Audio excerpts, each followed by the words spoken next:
This is a CBS News special report. I'm Norah O'Donnell in Washington. Tonight, we will witness history. It's been more than 50 years since a sitting president decided not to seek a second term. President Biden in the Oval Office right now will explain why he quit the presidential race. These are his first public remarks since making that announcement and endorsing Vice President Kamala Harris. Tonight's speech comes at a momentous time in American history. Less than 2 months ago, former President Trump was convicted on 34 fraud charges. Then there was President Biden's disastrous debate performance in Atlanta. And just 11 days ago, Trump survived an assassination attempt. All of these events leading to Sunday's announcement and tonight's address to the nation. Mr. Biden, we are told, will say, quote, "The defense of democracy is more important than any title. This sacred task of perfecting our union is not about me. It's about you, your families, your futures. It's about we, the people." He's also expected to elaborate tonight on what lies ahead, how he's going to finish the job for the American people, in his words. There's still 6 months left in his presidency, and we know that there are many challenges left for him to tackle in office, including 2 wars, the U.S. southern border, and the migration crisis and inflation. Here now, the president. My fellow Americans, I'm speaking to you tonight from behind the resolute desk in the Oval Office. In this sacred space, I'm surrounded by portraits of extraordinary American presidents. Thomas Jefferson wrote the immortal words that guide this nation. George Washington, who showed us presidents are not kings. Abraham Lincoln, who implored us to reject malice. Franklin Roosevelt, who inspired us to reject fear. I revere this office, but I love my country more. It's been the honor of my life to serve as your president. But in the defense of democracy, which is at stake, I think is more important than any title. I draw strength and I find joy in working for the American people. But this sacred task of perfecting our union is not about me. It's about you, your families, your futures. It's about we, the people. And we can never forget that. And I never have. I've made it clear that I believe America is at an inflection point. One of those rare moments in history when the decisions we make now will determine our fate of our nation and the world for decades to come. America's going to have to choose between moving forward or backward, between hope and hate, between unity and division. We have to decide, do we still believe in honesty, decency, respect, freedom, justice, and democracy? In this moment, we can see those we disagree with not as enemies, but as fellow Americans. Can we do that? Does character in public life still matter? I believe I know the answer to these questions because I know you, the American people. And I know this: we are a great nation because we are good people. When you elected me to this office, I promised to always level with you, to tell you the truth. And the truth, the sacred cause of this country, is larger than any one of us. And those of us who cherish that cause, cherish it so much, a cause of American democracy itself, must unite to protect it. You know, in recent weeks, it's become clear to me that I need to unite my party in this critical endeavor. I believe my record as president, my leadership in the world, my vision for America's future, all merited a second term. But nothing can come in the way of saving our democracy. That includes personal ambition. So I've decided the best way forward is to pass the torch to a new generation. That's the best way to unite our nation. You know, there is a time and a place for long years of experience in public life. There's also a time and a place for new voices, fresh voices, yes, younger voices. And that time and place is now. Over the next 6 months, I'll be focused on doing my job as president. That means I'll continue to lower costs for hardworking families, grow our economy. I'll keep defending our personal freedoms and our civil rights, from the right to vote to the right to choose. I'll keep calling out hate and extremism. Make it clear there is no place in America for political violence or any violence ever, period. I'm going to keep speaking out to protect our kids from gun violence, our planet from climate crisis that is the existential threat. And I will keep fighting for my cancer moonshot so we can end cancer as we know it, because we can do it. And I'm going to call for Supreme Court reform because this is critical to our democracy, Supreme Court reform. You know, I will keep working to ensure America remains strong and secure and the leader of the free world. I'm the first president in this century to report to the American people that the United States is not at war anywhere in the world. We'll keep rallying a coalition of proud nations to stop Putin from taking over Ukraine and doing more damage. We'll keep NATO stronger, and I'll make it more powerful and more united than any time in all of our history. I'll keep doing the same for our allies in the Pacific. You know, when I came to office, the conventional wisdom was that China would inevitably surpass the United States. That's not the case anymore. And I'm going to keep working to end the war in Gaza, bring home all the hostages, and bring peace and security to the Middle East and end this war. We're also working around the clock to bring home Americans being unjustly detained all around the world. You know, we've come so far since my inauguration. On that day, I told you, as I stood in that winter, we stood in a winter of peril and a winter of possibilities. Peril and possibilities. We were in the grip of the worst pandemic in a century, the worst economic crisis since the Great Depression, the worst attack on our democracy since the Civil War. But we came together as Americans, and we got through it. We emerged stronger, more prosperous, and more secure. Today, we have the strongest economy in the world, creating nearly 16 million new jobs, a record. Wages are up. Inflation continues to come down. The racial wealth gap is the lowest it's been in 20 years. We're literally rebuilding our entire nation, urban, suburban, rural, and tribal communities.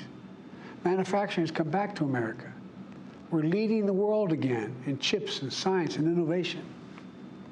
We finally beat Big Pharma after all these years to lower the cost of prescription drugs for seniors. And I'm going to keep fighting to make sure we lower the cost for everyone, not just seniors. More people have health care today in America than ever before. And I signed one of the most significant laws helping millions of veterans and their families who are exposed to toxic materials. You know, the most significant climate law ever in the history of the world. The first major gun safety law in 30 years. And today, the violent crime rate is at a 50-year low. We're also securing our border. Border crossings are lower today than when the previous administration left office. I've kept my commitment to appoint the first black woman to the Supreme Court of the United States of America. I also kept my commitment to have an administration that looks like America and be a president for all Americans. That's what I've done. I ran for president 4 years ago because I believed and still do that the soul of America was at stake. The very nature of who we are was at stake. And that's still the case. America's an idea. An idea stronger than any army, bigger than any ocean, more powerful than any dictator or tyrant. It's the most powerful idea in the history of the world. That idea is that we hold these truths to be self-evident. We're all created equal, endowed by our Creator with certain inalienable rights: life, liberty, pursuit of happiness. We've never fully lived up to it, to this sacred idea, but we've never walked away from it either. And I do not believe the American people will walk away from it now. In just a few months, the American people will choose the course of America's future. I made my choice. I've made my views known. I would like to thank our great Vice President Kamala Harris. She's experienced. She's tough. She's capable. She's been an incredible partner to me and a leader for our country. Now the choice is up to you, the American people. When you make that choice, remember the words of Benjamin Franklin hanging on my wall here in the Oval Office, alongside the busts of Dr. King and Rosa Parks and Cesar Chavez. When Ben Franklin was asked, as he emerged from the convention going on, whether the founders have given America a monarchy or republic, Franklin's response was, a republic, if you can keep it. A republic, if you can keep it. Whether we keep our republic is now in your hands. My fellow Americans, it's been the privilege of my life to serve this nation for over 50 years. Nowhere else on earth could a kid with a stutter from modest beginnings in Scranton, Pennsylvania, and Claymont, Delaware, one day sit behind the resolute desk in the Oval Office as President of the United States. But here I am. That's what's so special about America. We're a nation of promise and possibilities, of dreamers and doers, of ordinary Americans doing extraordinary things. I've given my heart and my soul to our nation, like so many others. I've been blessed a million times in return with the love and support of the American people. I hope you have some idea how grateful I am to all of you. The great thing about America is here, kings and dictators do not rule, the people do. History is in your hands. The power is in your hands. The idea of America lies in your hands. We just have to keep faith, keep the faith, and remember who we are. We're the United States of America, and there's simply nothing beyond our capacity when we do it together. So let's act together, preserve our democracy. God bless you all, and may God protect our troops. Thank you. And there we have it, the President of the United States, President Joe Biden, this historic moment that we are witnessing together, and a speech that met that moment in its soaring rhetoric in defense of democracy, saying nothing can stand in the way of saving our democracy, and that includes personal ambition. Want to bring in our chief political analyst, John Dickerson. This is a speech no president wants to give, and it hasn't been a similar one in 50 years where he has to say, I'm not running for a second term. No, and you can imagine, Nora, the weekend when he made this decision, President Biden, sick with COVID, recognizing this is the end of his career, his life in politics, just how heavy that must have been. But tonight he marshaled all of that and said that my personal ambition is not bigger than the stakes. And the stakes are, several different apocalyptic versions of what would happen should Democrats lose this election. And what was at stake included things like, does character in public life still matter? So he set the stakes, then put it all in the American voters' hands. It's all in your hands. You have to make, he seemed to be saying explicitly and implicitly to American voters, you have to make a momentous decision like the one I just made. And then, of course, the personal reference to himself as a kid with a stutter. You have the most powerful man in the world suddenly shrinking himself to a little kid as a way to tell the story of the promise of America, that no matter what your beginnings, you can end up in the Oval Office. Some soaring rhetoric for a president not necessarily known for that kind of rhetoric. He also said, do we still believe in honesty and decency? That was right before that line you just mentioned. Does character in public life still matter? That's clearly a reference to Donald Trump. Absolutely. Not just the office, not just the foreign policy challenges, not just opportunity and whether it exists in America anymore, but whether the stuff inside of the American story, honesty, character, decency, respect, that's all on the table, too. I mean, he put all the different chips and stakes in the center of the table tonight. Robert Costa, and you heard that emphatic endorsement of his vice president, and also noting it's time for a generational change, which the Democratic Party, but many in the base, have wanted. And President Biden tonight adopting the rhetoric of one of his heroes, the late President John F. Kennedy, passing the torch to a new generation of Americans, a new generation of leadership inside the Democratic Party. Ahead of this speech tonight, I've been speaking with some of his closest advisors, and there has always been a tension at the heart of the Biden presidency. He is so ambitious, and he talked about that tonight. I always think about March 1st, 2021, Nora. He brought in senators to the Oval Office, and he looked up at the portrait of FDR on the wall, and he said, that's where we're going. He wanted to have a New Deal-sized presidency on domestic policy and on foreign policy. He wanted to be truly in command. But the tension has always been, with that ambition, has always been why he got into the race in the first place. Donald Trump. Charlottesville in 2017, the white supremacist march pulled him back into the riptide of politics. He decides to run in his political winter. And it is Donald Trump's ascendancy once again, which is making him move toward this decision to leave the Democratic presidential race. And Ed, you cover the White House, and in talking to the president's advisors, right, that FDR model. And he has had a legislatively successful presidency, reaching bipartisan achievements in many ways. And yet he has struggled to communicate that. He has. And listening to what he wanted to work on in these final 6 months, it's a gargantuan list: inflation, the economy, civil rights and abortion rights, fighting extremism, gun control, climate change, his cancer moonshot project. Middle East peace. Middle East peace, which may be on the verge of a real breakthrough in the coming days. But what has always been the case with this president, from his campaign to tonight, is the editorial consistency, if you will, of his words and his mission. We're the United States of America. There's nothing we can do if we don't do it. Every single speech ends that way. But tying his inaugural to this farewell address, to talk about the winter of peril and the winter of possibilities, and hearkening back to that again today. One of the people he's been working with over the last several days, of course, is Mike Donnellan, his longtime speechwriter, who sits there with him and says, how do we tie all these things together? Remember, you're fighting for the soul of the nation. Tonight, pretty good capstone to all that work, if, in fact, this is the last speech many Americans remember from him. I want to bring in our chief White House correspondent, Nancy Cordes. And Nancy, want to get your reaction to the president's remarks tonight.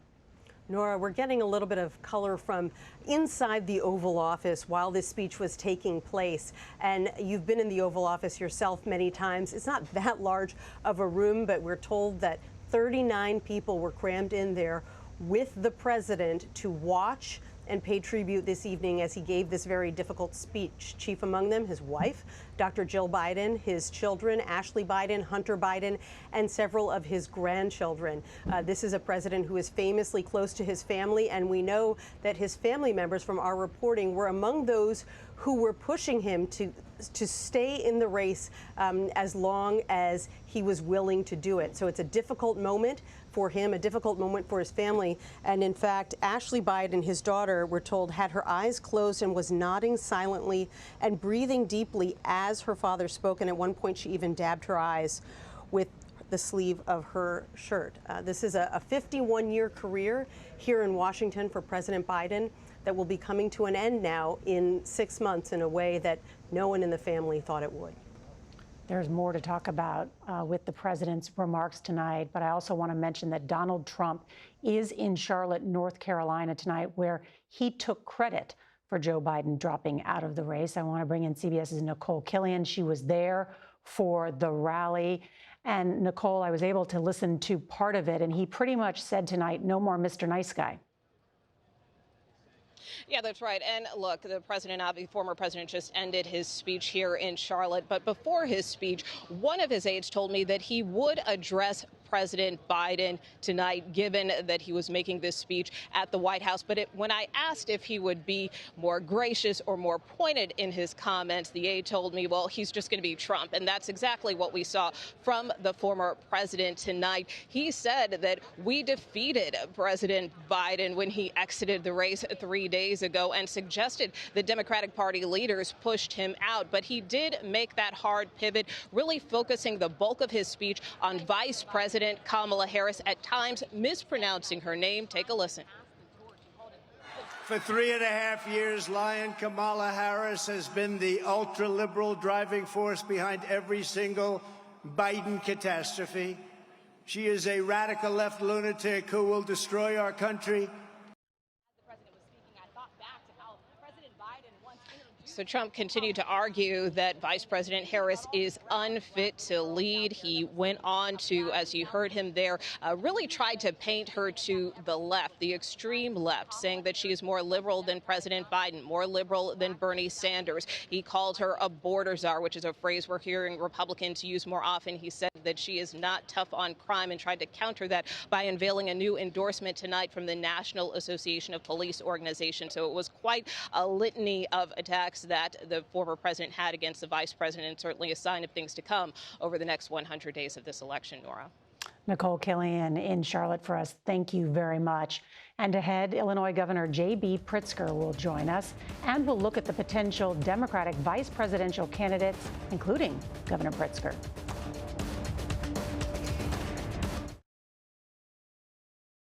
As you know, 3 days ago, we officially defeated the worst president in the history of our country, crooked Joe Biden. So now we have a new victim to defeat, Lion Kamala Harris, Lion, L-Y-I-N apostrophe. On the night that President Biden gave that historic speech, that was from the former president at his rally in Charlotte tonight. One person mentioned as a potential vice presidential candidate for the Democratic Party is Illinois Governor J.B. Pritzker. Governor, good to see you. Thank you for joining us. Thank you. Great to be here.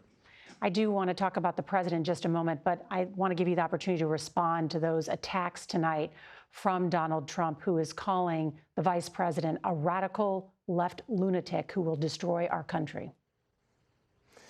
Look, that's all they've got is name calling. You know, we're talking about a woman who's going to stand up for women's reproductive rights, who has had a long history of standing up for workers' rights and voting rights and civil rights. And Donald Trump, of course, believes in none of those things and is on the attack against just average, everyday working people across the United States. So I think the contrast is clear. They're going to throw invectives. We're going to talk about the issues.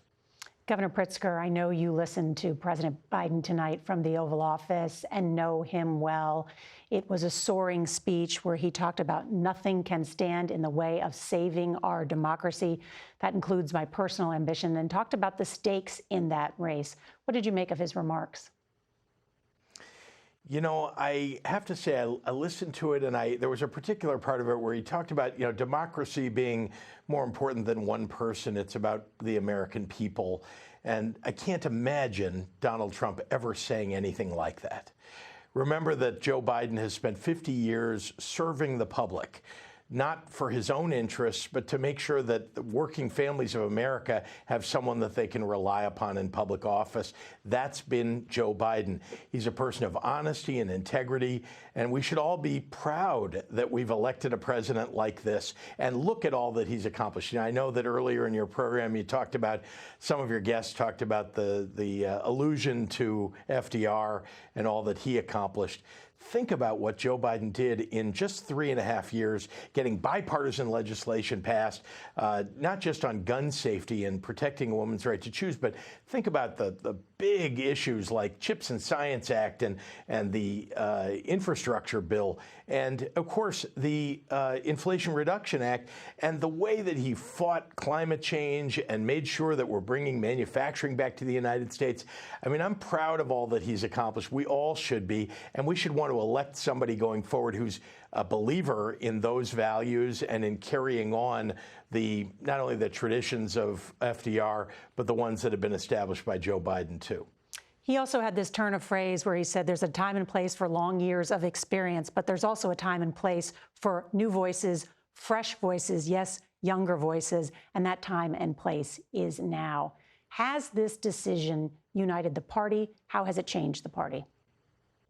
Well, part of it is that Joe Biden being willing to make this sacrifice of his own career and future because he believes in democracy.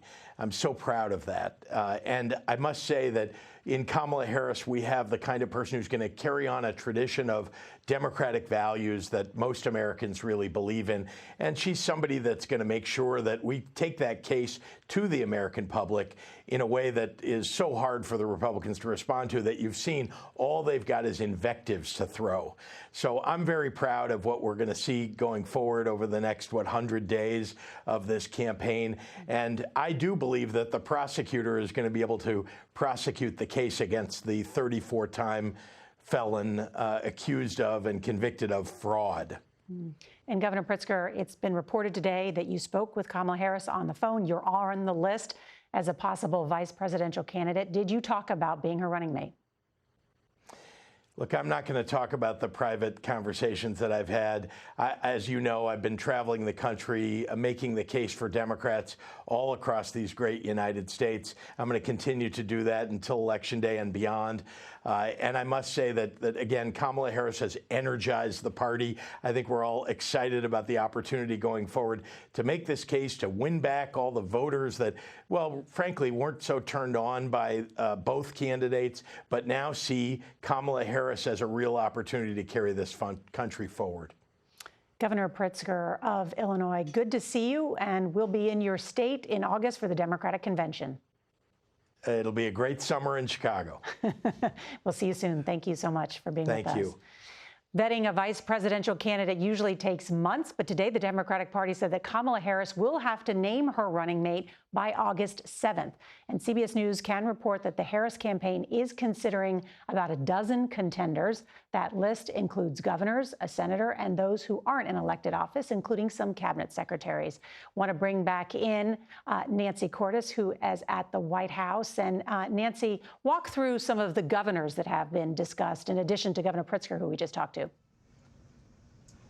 Well, Nora, I'm just getting my microphone back on because we went running to investigate. Nope. We hear some big cheers behind us. The No, well, you know what? Then hold on. I'll bring in Robert Costa next, to talk about some of the other governors, too. Governor Beshear has been mentioned. Let's bring up that list again of all the contenders here. We'll go through them very quickly. Governor Beshear of Kentucky is near the top of the list, youthful, could maybe bring the South into play for the Democrats. But you also have the Sun Belt in Arizona, really on the radar for Democrats. So Senator Mark Kelly, married to Gabrielle Giffords, who was survived an assassination attempt. He's a former astronaut, and so he's someone they really believe could bring people into the coalition from Arizona, New Mexico, Texas, that part of the country.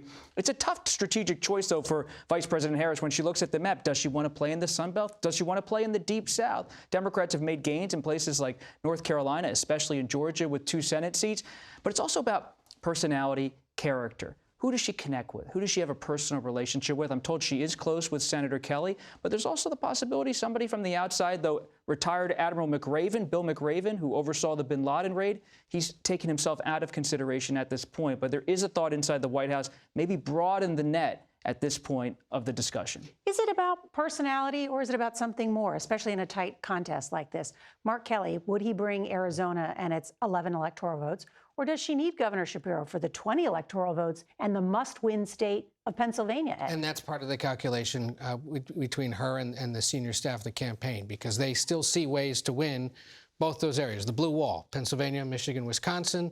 Maybe Minnesota has to be worried about too now because the Trump surge has kind of started, or he's at least seeing some growth. And then the Sun Belt, Nevada, Arizona. There's concern about New Mexico. Do you need to bring someone from there? And what would it be like to have 2 Westerners, essentially, on the ticket? That would be new as well. So all of those things are factors, but perhaps the biggest one is going to be if she's a prosecutor and a senator and someone who's been a vice president from the West, from an urban area, do you perhaps have to worry about geography and where someone else can bring in some more votes? And you have to engage in the age-old debate about whether vice presidential candidates really matter at all. Now, as soon as I say that, there was a time when people said, well, you know, debates don't matter either. Debates matter. Yeah. So nevertheless, you have to figure out that question. And one thing about Kelly that has been, somebody's mentioned to me about why he might be an attractive candidate, is because we can see from Donald Trump's speech and already the attack lines from Republicans is they're trying to say Kamala Harris is the other. She is someone else outside of the American story.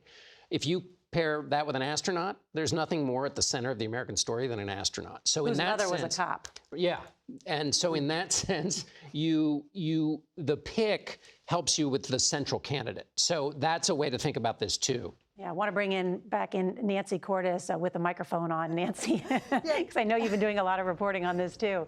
No problem. I mean, just to explain to you what just happened, the reason I ripped the microphone off was because suddenly we were standing here and heard this huge cheer from behind us in the direction of the Rose Garden, and then heard the president's voice saying, hello, hello, hello.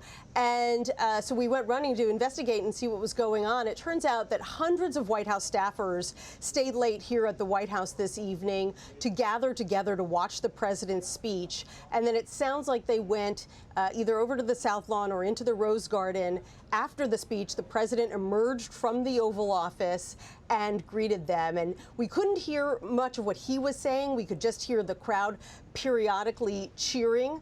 These are people who have worked for President Biden, in some cases a few years, in some cases decades. He is beloved here. And it's really been a bittersweet time for staffers here who are glad that he has made a decision, but also feel pretty sad about the way that things have turned out. And so I just wanted to fill you in a little bit on that moment, which was a kind of an interesting and bittersweet moment happening here at the White House. Now, back to what you've all been talking about, which is the hunt for a vice president. What we learned today is that the list of potential VP candidates that are being vetted in earnest is about a dozen, maybe 11, maybe 13. They include many of the governors that you've been discussing, a couple of cabinet secretaries as well. And there are also a couple of people on the list, I'm told, who are not in elective office right now. We're working to learn who those individuals might be, but we're told that some of the people who are being looked at began having conversations with the vetting team yesterday. They're on a compressed timeline. They want to get this done within the next couple of weeks. Nancy Cordes with all that reporting. Thank you very much. And ahead, we'll talk more about the president's historic speech tonight.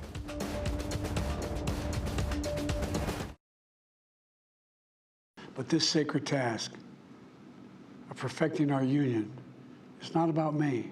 It's about you, your families, your futures. It's about we, the people. And we can never forget that. And I never have.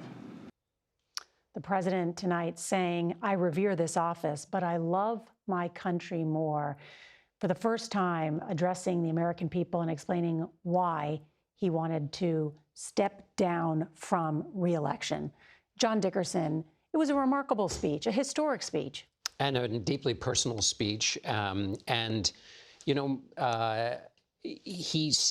had to do three things. He had to talk about the personal reasons, also talk about the stakes and set them up, connect those two, and then create a path for his vice president. And when he talks about the future, when you watch Vice President Harris talk about the future, because of her age, because she is that new generation that he talked about, it's much easier for her to talk about the future. She conveys future, whereas that was always very difficult for him. This is only the fourth Oval Office speech. This will be the one everyone remembers. Mm-hmm. Robert, I'm also just struck how much he talked about character in public office.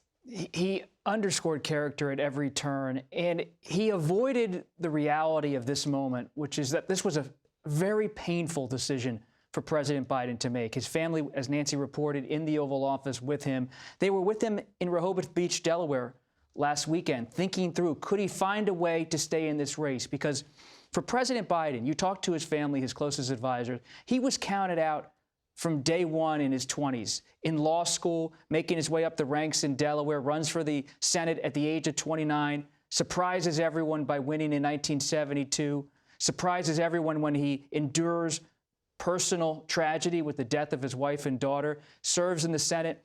I've talked to some of his colleagues in the Senate. They said he was discounted in the Senate. Some of the older senators thought he was a nobody, a kid. Took him decades to formulate his own presence in the United States Senate. He flames out in 1988, deals with an aneurysm, a plagiarism scandal. He always has pushed back against those who say Biden can't make it. Biden's not major league level in politics. He just trudges forward. And he was going to trudge forward again. But he relented this time because he likes to associate, as he did at the top of the speech, with the grander idea of America and American presidential history. He wants to be remembered clearly as someone who put character above personal ambition. And that is in many ways what will continue to be fought out on the campaign trail.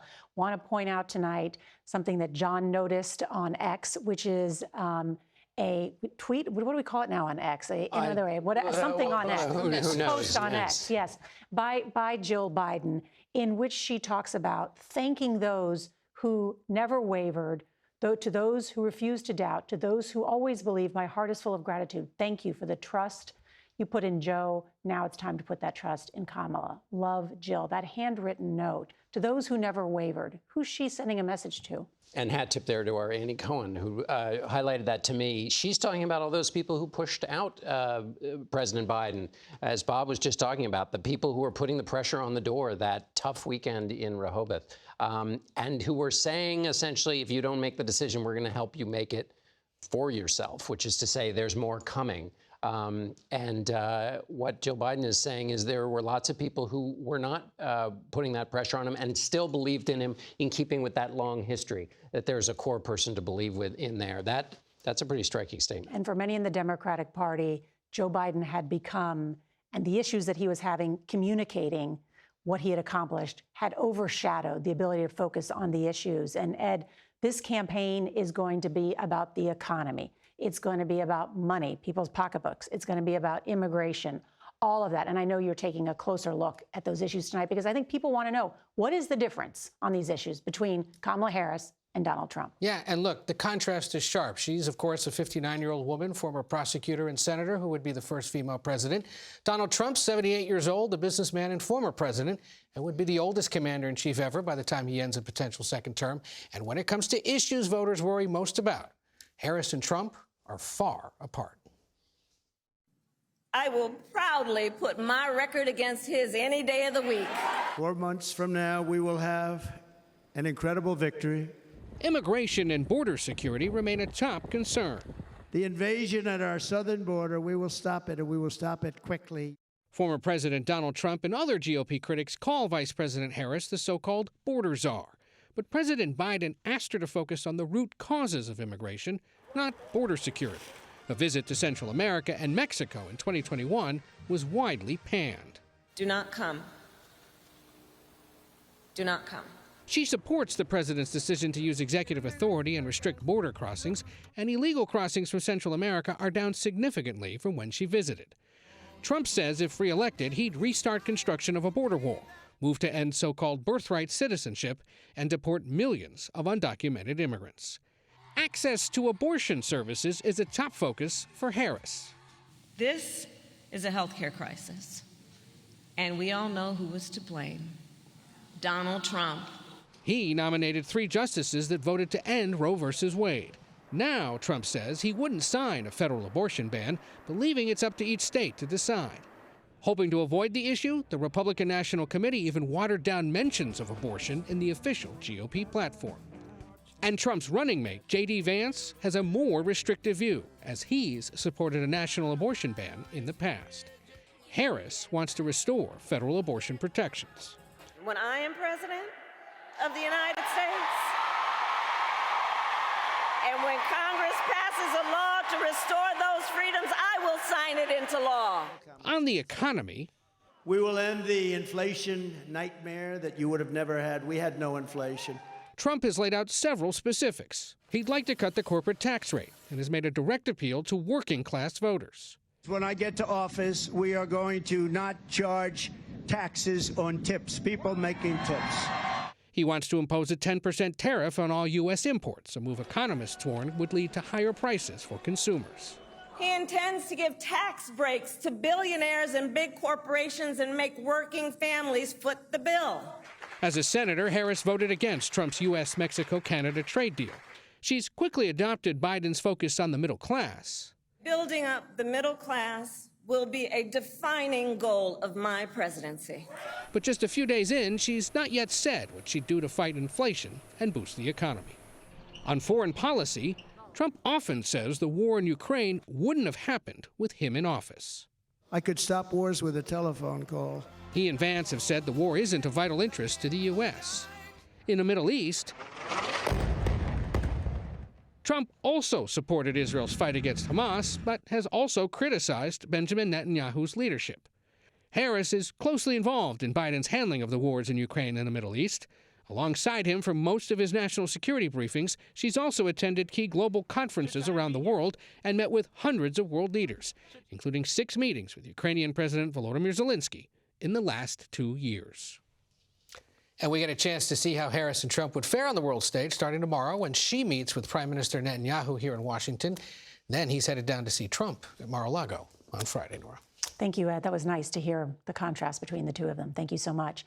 And up next, from money to memes, we're going to take a closer look at Kamala Harris's momentum and how former President Trump is reacting.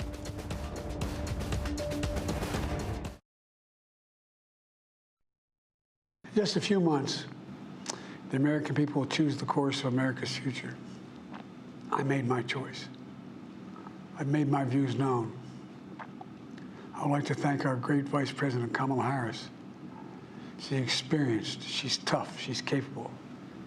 She's been an incredible partner to me and a leader for our country.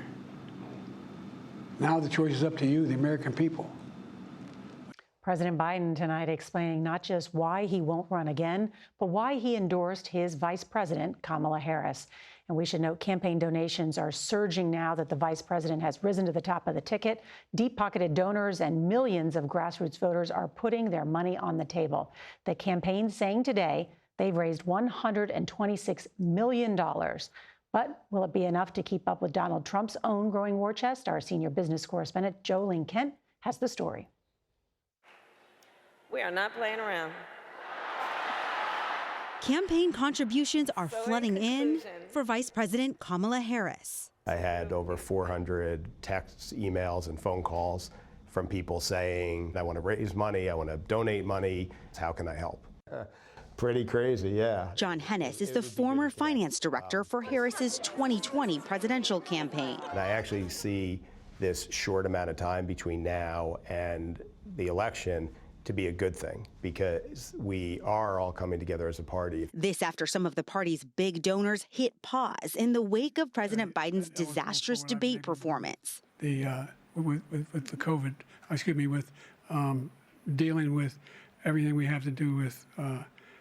But when the president stepped aside on Sunday and endorsed Harris, the message from donors was, let's bleeping go. There was a lot of LFG texts. And, Alexandra Acker-Lyons raises money for female Democratic candidates. Walk me through those early hours. Just people coming out of the woodwork. Okay, I'm in. What do I do? How do I give? Where do I give? Since Sunday, the campaign says it's raised more than $125 million, the largest haul in the race so far, plus $150 million donated to the super PAC Future Forward, with nearly 900,000 grassroots donors giving for the first time this cycle. As soon as I heard Kamala was on the ticket, I got on, I donated so fast. Harris was the only option. I am thrilled to have donated to her. Kamala Harris being a woman, being a person of color, being young, it is my first time donating. We are seeing everyone from the $10 donor to the $1,000 donor showing their support for the vice president. She's never backed down from a challenge.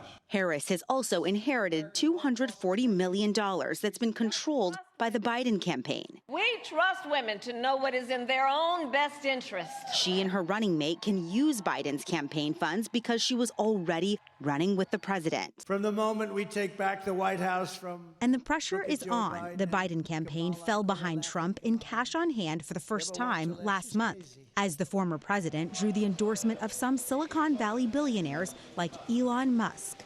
I think you're seeing a lot of money pouring into Trump's campaign because they want deregulation on, for AI, the internet, and all that stuff. Hollywood director and Democratic donor Rob Reiner. What are your colleagues and friends in Hollywood telling you about what they think of Vice President Harris? Well, they like her. I mean, I hosted Vice President Harris a couple of weeks ago here at our house. Billy Crystal and a number of other people said, wow. Ultimately, in this election, we each face a question. And here's one more wow. One major Democratic donor told CBS News the candidates may spend $1 billion each by Election Day. There's zero question in my mind that we will raise all the funds that we need to make sure that the vice president's message gets out there. Former President Trump has a massive war chest. Can Vice President Harris catch up? Yeah, there's no question. So now that Harris is the likely nominee, that Hollywood freeze on checks that went down after the debate, that's definitely thawed. We saw George Clooney endorsing Harris after calling on Biden to get out of the race. You also have Rob Reiner saying he's going to be making additional donations alongside his wife, even Beyonce, letting Harris use her freedom song. So there's a lot of engagement now back from Hollywood, both coasts, multiple Democratic donors tonight telling me they were happy with that speech from the president. You're our business and technology correspondent. And one of the other interesting things about Kamala Harris is the memes. I mean, she is just going viral on a number of fronts. Yeah, Democratic donors are telling me that they like how memeable Kamala Harris is. They say it will hopefully work with younger voters. Also want to note that today Harris made the case for Black women voters and really drawing the contrast between herself and former President Trump. And another interesting group that we are following, Indian Americans have become the largest group of Asian Americans and most politically active. And you can expect to see her and Usha Vance, the wife of a possible second lady, making the case to the Asian American community as well. Thank you. And John, what about how Donald Trump has tried to pivot now that he's running against Kamala Harris? Well, the first thing he's done is he's blamed her for every possible bad thing in the Biden presidency and the heartbreak of psoriasis. I mean, she's blaming him for everything. The second thing is she's a liberal, San Francisco. That's a traditional attack. I think the third thing will be Joe Biden said the stakes were so high, that's why he had to get out of the race. Donald Trump and Republicans will say, wait a minute, you had to get out of the race because your party didn't think you had the capacity to stay in the job. And Kamala Harris was there, and there's a cover-up. And then finally, we should remember that the president, and there was reporting today about Republicans warning their own people to watch out for sexism and racism. This is the president who rose to office by being the country's chief birther, raising questions about where Barack Obama was born. That is in his bones, and that is surely a move he will go back to. It's obviously a risk for him. He did say tonight, people think I'm going to be nice after I was nearly assassinated, but I'm not going to be nice. That's what he said. And so then he proceeded to level a number of these attacks that you mentioned. All right, coming up, how Biden's departure from the 2024 race evokes memories of the chaos in 1968.